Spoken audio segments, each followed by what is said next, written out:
was blocked, and the arched gate was buried. Then Hurin looked up to the grey sky, thinking that he might once more descry the eagles, as he had done long ago in his youth.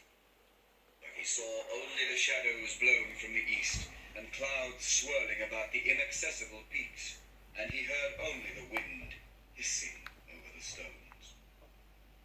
But the watch of the great eagles was now redoubled, and they marked Hurin well, far below, forlorn in the fading light. And straightway Thorondor himself, since the tidings seemed great, brought word to Turgon. But Turgon said, "Does Morgoth sleep? You were mistaken." "Not so," said Thorondor. "If the eagles of Manwë were wont to err thus, then long ago, Lord, your hiding would have been in vain." "Then your words bode ill," said Turgon, "for they can bear but one meaning. Even Hurin Tharion has surrendered to the will of Morgoth. My heart is shut."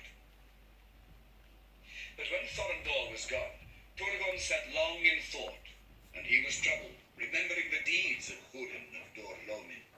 And he opened his heart, and sent to the eagles to seek for Hurin, and to bring him, if they might, to Gondolin. But it was too late, and they never saw him again, in light or in shadow. For Hurin stood in despair before the silent cliffs of the Echoriath, and the westering sun, piercing the clouds, stained his white hair with red. Then he cried aloud in the wilderness, heedless of any ears, and he cursed the pitiless land. And standing at last upon a high rock, he looked towards Gondolin, and called in a great voice, "Turgon! Turgon! Remember the fen of Serech! Oh, Turgon! Will you not hear in your hidden halls?" And there was no sound, save the wind and the dry grasses. "Even so they hissed in Serech at the sunset," he said. And as he spoke, the sun went behind the mountains of shadow, and a darkness fell about him, and the wind ceased, and there was silence in the waste.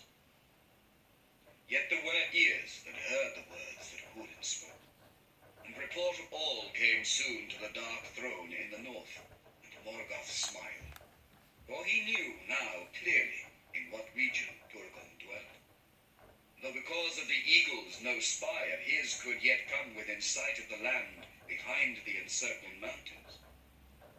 This was the first evil that the freedom of Hurin achieved. As darkness fell, Hurin stumbled from the rock and fell into a heavy sleep of grief. But in his sleep he heard the voice of Morwen lamenting, and often she spoke his name, and it seemed to him that her voice came out of breath